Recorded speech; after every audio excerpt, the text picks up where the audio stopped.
Hello students, working capital management में हम लोग देख रहे हैं type number 8, problem number 31। 31 number निकाले आप सभी ने। Prepare an estimate of working capital requirement for the following information of a trading concern.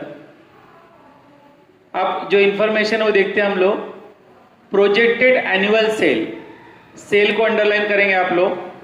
1 lakh units को अंडरलाइन करेंगे, यानी अपने को यहाँ पर सोल्ड यूनिट दिए हुए हैं। सेल अपने को रुपीज में या अमाउंट में दिया हुआ है क्या? नहीं, तो यूनिट्स में दिया हुआ है। इसको हम बोलते हैं सोल्ड यूनिट। क्या बोलते हैं हम उसको? Sold unit. आप लोग ब्रैकेट में लिख सकते हैं सोल्ड यूनिट। उसके बाद चलते हैं हम लोग। सेलिंग प्राइस दिया हुआ है अपने को ₹8 पर यूनिट। पर यूनिट को अंडरलाइन करेंगे और सेलिंग प्राइस के आगे लिखेंगे ब्रैकेट में एसपी। एसपी के मायने होते हैं सेलिंग प्राइस। तो अपने को सोल्ड यूनिट दिया हुआ है और सेलिंग प्राइस दिया हुआ है। Percentage of net profit on sale, profit on sale को अंडरलाइन करेंगे। कितना दिया हुआ है? 25%। Average credit period allowed to customer, customer को अंडरलाइन करेंगे 8 वीक्स। तो यहां पर जो कलेक्शन पीरियड दिया वो सब वीक्स में दिया हुआ है। उसके बाद है average credit period allowed by supplier. Supplier यानी क्रेडिटर होता है, जिसको नहीं लगता समझता तो लिख लिया करो ब्रैकेट में। सप्लायर का मीनिंग क्या होता है? क्रेडिटर्स। और वो क्रेडिट पीरियड दिया हुआ है अपने को 4 वीक्स। उसके बाद है average stock holding in terms of sales requirement 12 weeks. Stock को अंडरलाइन करेंगे। अब यहां पर स्टॉक कौन सा है अपने को दिया हुआ नहीं है। जब स्टॉक रॉ मटेरियल का है या वर्क इन प्रोग्रेस का है या फिर फिनिश गुड्स का है, ऐसा क्लियर मेंशन नहीं होता, तब हम लोग उसको स्टॉक कौन सा मानते हैं? फिनिश गुड्स का। तो ये स्टॉक ऑफ फिनिश गुड्स है, उसका होल्डिंग पीरियड दिया हुआ है 12 weeks. Allow 10% for contingency. Margin safety की तरह है, आप ब्रैकेट में लिख सकते हैं मार्जिन सेफ्टी। कंटिजेंसीज का यहां पर क्या लिख सकते हैं हम लोग? Margin safety. वैसे ही हम लोग इसको ट्रीट करेंगे। तो सरल टाइप है, जैसे अभी तक हम लोग करते हैं वैसा ही करना है। सिर्फ यहां पर सेल और प्रॉफिट का परसेंट दिया हुआ है। तो सबसे पहले हम लोग सेल निकालते हैं यहां पर। तो एनुअल सेल कितना दिया हुआ है? सबसे पहले आप लोग लिखेंगे टाइप नंबर 8। आप लोग लिखेंगे type number 8, problem number 31। Type number 8, problem number 31। Statement of cost. Statement of cost हमेशा की तरह टेबल बनेगा। यहां पर अपने को एनुअल सेल लिखना है और वो यूनिट में दिया हुआ है। तो एनुअल सेल यूनिट में कितना दिया हुआ है? 1 लाख यूनिट्स। यहां लिखेंगे हम लोग 1 लाख यूनिट। 1 लाख यूनिट है हमारा एनुअल सेल। एनुअल सेल लिखने के बाद हम लोग लिखेंगे सीरियल नंबर, पर्टिकुलर्स और अमाउंट। एक टेबल बनाएंगे आप लोग। अब सबसे पहले यहां पर सेल लिखना है अपने को। तो सेल के लिए हम लोग फॉर्मूला क्या इस्तेमाल करेंगे? Sold unit. Sold unit into selling price. कौन सा फॉर्मूला इस्तेमाल करेंगे? Sold unit into selling price. अब यहां पर सोल्ड यूनिट कितना है? तो 1 लाख। तो यहां लिखेंगे हम लोग 1 लाख यूनिट। कितना यूनिट दिया हुआ है? 1 लाख यूनिट इनटू रुपीज। आप देख रहे हैं सेलिंग प्राइस आपको जब लिख दिया है ₹8 पर यूनिट, ₹8। अब इसको मल्टीप्लाई करेंगे हम लोग। 1 लाख को ₹8 से मल्टीप्लाई करेंगे तो हमारा हो जाएगा 8 लाख। कितना हो जाएगा? 8 लाख। तो अमाउंट के कॉलम में लिखेंगे हम लोग 8 लाख। अमाउंट के कॉलम में लिखेंगे हम लोग 8 लाख। उसके बाद सेल में 2 बातें इंक्लूड होती है। कॉस्ट होती है प्रोडक्शन की, और उसमें प्रॉफिट मिला हुआ रहता है, क्योंकि हम कस्टमर को जब बेचते हैं तो कॉस्ट पे नहीं बेचते, उसमें हमारा प्रॉफिट भी इंक्लूड करते हैं और बाद में सेल करते हैं। तो मुझे आपको पता है यहां पर कॉस्ट प्राइस लगती है। काय के लिए कॉस्ट प्राइस लगती है? नेट वर्किंग कैपिटल निकालने के लिए। तो नेट वर्किंग कैपिटल के लिए जो कॉस्ट प्राइस लगती है तो हम लोग निकालेंगे, सेल में से प्रॉफिट को माइनस कर देंगे। सेल में से क्या करेंगे? प्रॉफिट को माइनस करेंगे। फिर कैसे? तो प्रॉफिट का परसेंटेज अपने को दिया हुआ है और प्रॉफिट का परसेंट आपने अंडरलाइन किया है। प्रॉफिट के परसेंट क्या है? Profit on cell 25%। तो यहां पर लिखेंगे हम लोग 25% ऑन सेल। 25% on sale. ये ऑन सेल या ऑन कॉस्ट बहुत इंपॉर्टेंट है, ध्यान रखना। ऑन सेल या ऑन कॉस्ट वर्ड बहुत इंपॉर्टेंट है। क्यों? क्योंकि उस पर डिपेंड करता है अपना फॉर्मूला। तो यहां पर हम लोग देख रहे हैं जो अवेलेबल अमाउंट है, ये जो अमाउंट है ना अवेलेबल, ये क्या है? सेल है, कॉस्ट प्राइस नहीं है, सेलिंग प्राइस अवेलेबल है। ठीक है, क्योंकि एक तो कॉस्ट प्राइस अवेलेबल रहेगी, नहीं तो सेलिंग प्राइस अवेलेबल रहेगी। तो यहां पर सेल अवेलेबल है तुम्हारा 8 लाख। उसके बाद देखना, यह फॉर्मूला यदि गलत आपने लगा दिया, अप्लाई किया, तो आपका प्रॉब्लम गलत होगा, ये ध्यान रखना है आपको। तो यहां ध्यान रखना है कि अवेलेबल अमाउंट कौन सा है? सेल। और प्रॉफिट का परसेंट किस पर है? सेल पर। प्रॉफिट का परसेंट किस पर है? सेल पर।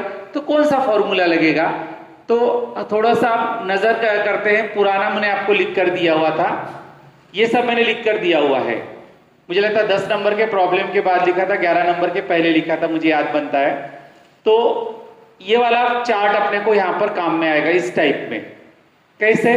तो यहां पर देखो आपने available amount, percentage of profit on और फॉर्मूले, 4 फॉर्मूले लिखे थे, 1, 2, 3 एंड 4, 4 फॉर्मूले। एक तो आपको अवेलेबल अमाउंट कॉस्ट प्राइस रहेगा और प्रॉफिट का परसेंट बोला रहेगा ऑन कॉस्ट। तो हमारा फॉर्मूला है CP into R upon 100। CP है तो सिंपल है CP इंटू R अपॉन 100। उसी प्रकार दोनों भी SP होंगे, अवेलेबल अमाउंट भी SP और प्रॉफिट का परसेंट बोला ऑन सेल, तो ये भी हो जाएगा simple SP into R upon 100। यहां अलग है, अवेलेबल अमाउंट कॉस्ट प्राइस है और प्रॉफिट का परसेंट क्या बोला उसने? On sale. तो ऐसे में फिर हम अवेलेबल अमाउंट पहले लिखते हैं हर जगह। अवेलेबल अमाउंट पहले SP CP, यहाँ अवेलेबल अमाउंट CP है तो CP पहले लिखा, into R upon 100 minus R।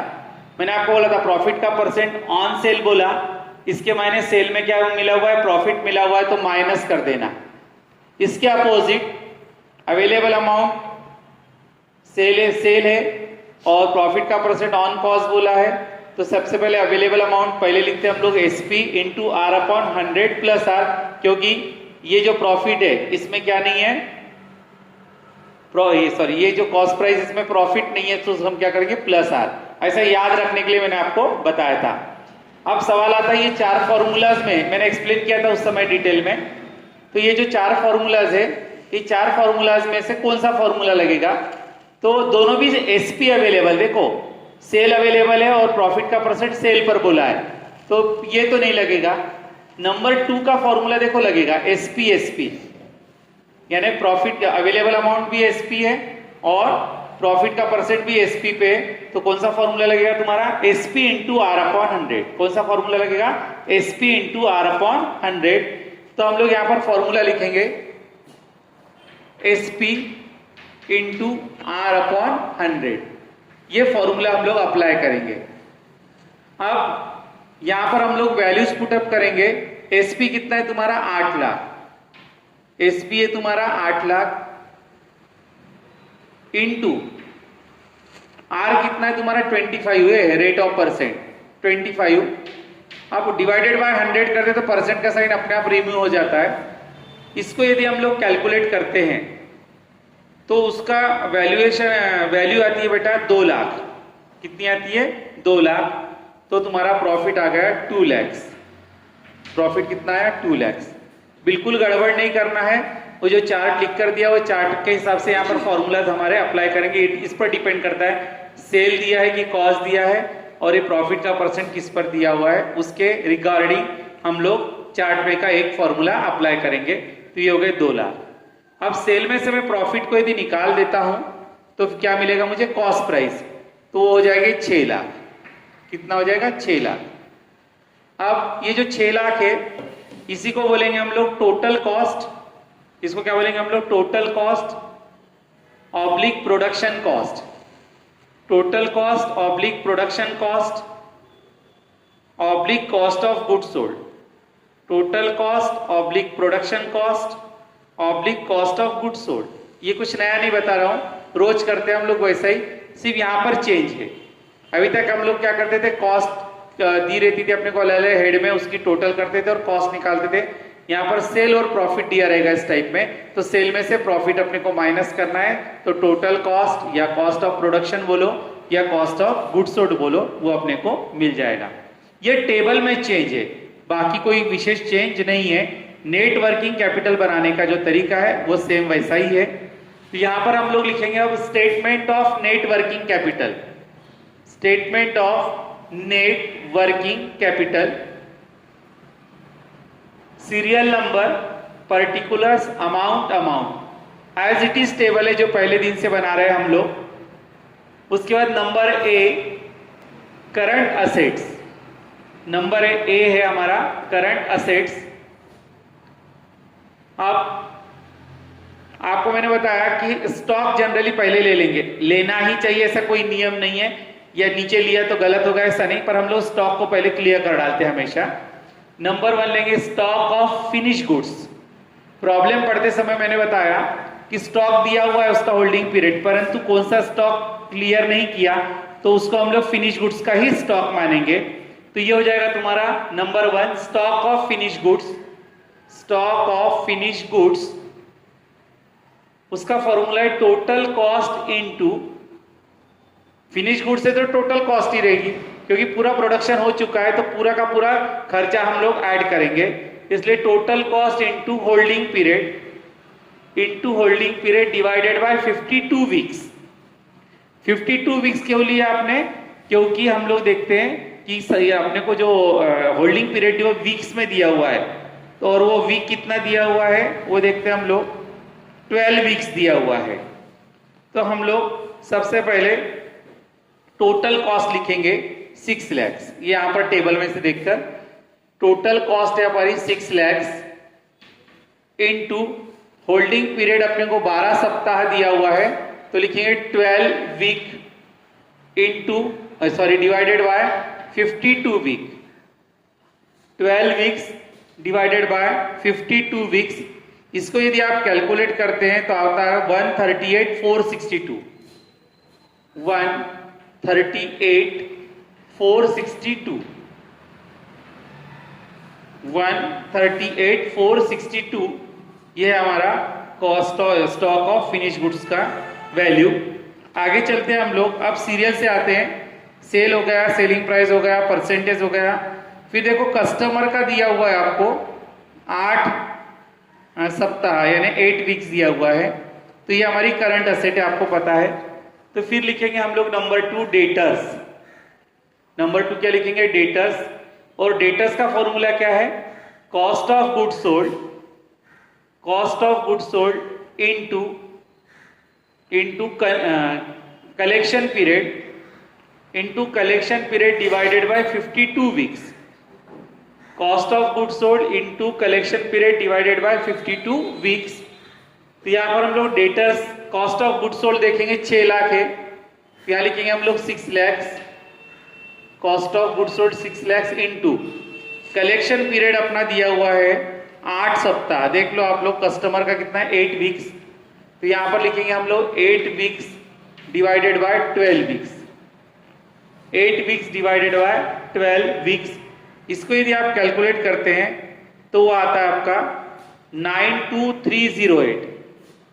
92308 92308 ये है हमारा डेटर्स। तो इस प्रकार अब हम लोग इन दोनों आइटम की टोटल करेंगे, क्योंकि प्रॉब्लम में और कोई करंट असेट यहां पर दी हुई नहीं है। तो इन दोनों की यदि हम टोटल करते हैं तो टोटल आएगी तुम्हारी 230,770। देख लो, चेक कर लेना आप लोग, 230,770 770। इस टोटल को बोलेंगे हम लोग number A, total current asset. इस टोटल को क्या बोलेंगे हम लोग? Total current asset number A. अब टोटल करंट असेट आप लोगों ने निकाल ली है। उसके बाद लिखेंगे हम लोग number B, current liabilities. Number B, current liabilities. उसमें लिखेंगे आप नंबर 1 क्रेडिटर्स, क्योंकि यदि आप प्रॉब्लम में झांक कर देखेंगे तो करंट लायबिलिटी कस्टमर के नीचे दिया हुआ है सप्लायर। क्या दिया हुआ है? सप्लायर्स। और उसका क्या दिया है? 4 वीक्स। एक ही करंट लायबिलिटी है तो लिखेंगे हम लोग creditors oblique suppliers. Creditors oblique suppliers. Creditors oblique suppliers के लिए फॉर्मूला है क्रेडिट परचेस, क्योंकि सप्लायर बुक अपने को मटेरियल सप्लाई करता है, इसलिए हम उससे क्या करते हैं? परचेस करते हैं। इसलिए क्या लिखेंगे हम लोग? Credit purchase into, credit purchase into payment period. Credit purchase into payment period divided by 52 weeks. 52 weeks. अब हम लोगों ने क्रेडिट परचेस किया। कितना क्रेडिट परचेस किया आपने को पता है क्या? नहीं पता। तो ये पूरा का पूरा हमारा क्या हो जाएगा? परचेस ही हम लोग उसको मान लेंगे। किसको? इस प्रॉब्लम में जो 6 लाख रुपए है हमारे, वो पूरे का पूरा हमारा क्या कहलाएगा? क्रेडिट परचेस कहलाएगा। क्या कहलाता है वो हमारा? Credit purchase. तो हम लोग वही वाली वैल्यू लिखेंगे, फॉर्मूला वही लिखेंगे क्रेडिट परचेस, परंतु लेंगे कौन सा? 6 लाख, क्योंकि यहाँ पर मटेरियल आपको अलग से दिया हुआ नहीं है, इसलिए यहाँ पर लिखेंगे हम लोग 6 लाख। ध्यान देना यहाँ पर अलग से मटेरियल को क्लियर दिया हुआ नहीं है, तो 6 लाख पूरा का पूरा मटेरियल में ही खर्चा ऐसा मानेंगे हम लोग, तो वो हो जाएगा 6 लाख। और उसका क्रेडिट पीरियड है हमारा 4 सप्ताह, यानी 4 weeks divided bye 12 weeks. 4 weeks divided bye 12 weeks. इसको यदि आप कैलकुलेट करते हैं तो आता है आपका 46154। 46154 46154 ये हमारा क्रेडिटर्स। अब एक ही करंट लायबिलिटीज है तो उसकी टोटल को हम लोग एज इट इज बाहर निकालेंगे। 46154 उसको बोलेंगे हम लोग number B, total current liabilities. उसको बोलेंगे हम लोग टोटल करंट लायबिलिटीज। अब उसको बंद करेंगे और लिखेंगे हम लोग नेट वर्किंग कैपिटल। क्या लिखेंगे? Net working capital A minus B. Net working capital A minus B. A minus B यानी करंट असेट माइनस क्या करना है अपने को? Current liabilities. तो उसकी वैल्यू आती है बेटा 18462। 18462 184,616 है बेटा। 184,616 1,84,616 1,84,616 ये आपका नेट वर्किंग कैपिटल। इसके बाद आपको कंटिंजेंसीज बोला है, तो हम कंटिंजेंसीज यानी मार्जिन सेफ्टी हम लोग जैसे करते हैं उसी तरह यहां पर करना है। तो यहां पर लिखेंगे हम लोग कंटिंजेंसी में कितना परसेंट बोला है उसने? 10% बोला है। कितना परसेंट बोला है? 10%। तो यहां पर लिखेंगे हम लोग 10% ऑन नेट वर्किंग कैपिटल। आप लोग शॉर्टकट में मत लिखो बेटा, मेरे पास जगह नहीं इसलिए मैं शॉर्टकट में लिख रहा हूं। कंटिंजेंसी प्लस करते हैं हम लोग, कंटिंजेंसी को क्या करते हैं हम लोग? प्लस करते हैं। तो यहां लिखेंगे प्लस कंटिंजेंसीज, ब्रैकेट में लिखेंगे 10% on net working capital. 10% on net working capital. अब नेट वर्किंग कैपिटल देखो कितना है? 184,616 ये है तुम्हारा नेट वर्किंग कैपिटल। इसका 10% यानी आता है तुम्हारा 184,616 बराबर है 10%। अब 10% तुम्हारा 0.6 है, तो मैंने आपको बताया पॉइंट के तुरंत बाद 5 या 6 या 7 या 8 या 9 ऐसा कोई फिगर होगा तो प्रीवियस में हम लोग क्या करते हैं +1। तो यहाँ पर हम क्या करेंगे 1 में क्या करेंगे, यहाँ पर +1 करेंगे, तो ये हो जाएगा तुम्हारा 18462। क्या हो जाएगा 18462। ये 1 में क्या करना पड़ेगा अपने को +1। तो तुम्हारा यहां पर हम लोग ब्रैकेट में लिख कर रख देते हैं। क्या लिख के रखेंगे, नेट वर्किंग कैपिटल है तुम्हारा 184,616 इंटू 10%, ऐसा लिख के रखो, नहीं तो ये फिगर कहां से आया तो बाद में अपने को नहीं समझता। तो ये हो जाएगा तुम्हारा 18462 10% प्लस करेंगे तो उसकी टोटल आती है फिर तुम्हारी 203,078 उसको बोलेंगे हम लोग total working capital. Total working capital हो गई तुम्हारी 2,03,078, 2,03,078। ये हमारी टोटल वर्किंग कैपिटल है। कोई नया पॉइंट नहीं है, कंटिजेंसीज यानी हम लोग मार्जिन सेफ्टी जो बोलते हैं वही यहाँ पर भी अपने को क्या करना है, प्लस करना है। तो इस प्रकार से ये जो नया टाइप था बहुत सिंपल है, कुछ भी नया कुछ नहीं है उसमें विशेष। तो टाइप नंबर 8 का 31 प्रॉब्लम हमारा कंप्लीट होता है। नेक्स्ट वीडियो में हम लोग लेकर आएंगे बेटा प्रॉब्लम नंबर 32। Thank you.